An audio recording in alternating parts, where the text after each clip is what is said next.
আচ্ছা, দুনিয়ার নিয়ম রেখে লিগে এমন যে ছেলের বউর কথা যদি শুনে ছেলে চলে, তাহলে ছেলের মানে বউ ছেলের বশ করে লাইছে, আর মেয়ের জামাই যদি মেয়ের কথা শুনে চলে তাহলে আমার মেয়ের জামাই খুবই ভালো, ঠিক না?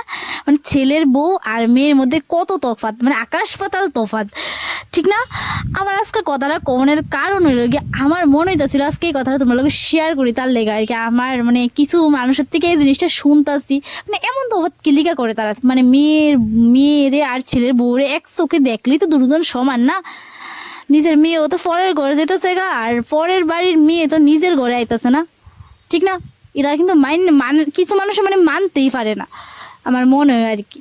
তো আজকে কিন্তু সকালবেলা দেখো আমি কিন্তু তাড়াতাড়ি করে ঘুমের থেকে উঠে গেছে, কারণ আজকে বড়ি টুকাইছি, তারপর বড়ি টুকাই গোবর টোবর দিয়ে উড়ান টুড়ান শুয়ে টুয়ে তারপর আয়াপসি ঘরে। এদিকে কিন্তু ঘরে আমি আয়াপসি ভাতের ডেক বয়াই দিচ্ছি আর একটু সোয়াবিনই ভিজিয়ে এলাইছি। তার কারণ হয়েছে আজকে মাঝে আমি তাড়াতাড়ি যাইবো গা, তার লেগে আমি যেহেতু বাজারটা তো একদম কম, তার লেগে আমি জিরা আসিল সিম্পল ইডে এক তরকারি রান্না করে আমি আমার খাওয়াইও দিলাম আর ফাড়াইও দিলাম। এটা কিন্তু মাঝখান দিয়ে আমি জামা কাপড় ধুয়েও দিছি, আবার জলও ফুরাইছি, আবার চাও কিন্তু আমি খাইয়া লাইছি। মাঝখান দিয়ে কিন্তু প্রায় অনেকটি কাজই করছি, সবকিছু সেরে এসে আয়া পড়ছি একটু রই দে বয়সের ভাবছি ভাতটা খামো। তো এদিকে কিন্তু আমি ভাত লইছি, এদিকে আমার লাগে শশা আর সোয়াবিন তরকারি লয়ে ভাতটা আয়া খাইয়া লাইছি এদিকে ভাতটা।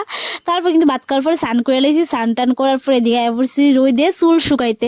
তো আজকের দিনটা কার কেমন কাটছে জানাইবা, কিন্তু আমার কিন্তু খুবই ভালো কাটছে, আজকের দিনটা খুব ভালো কাটছে।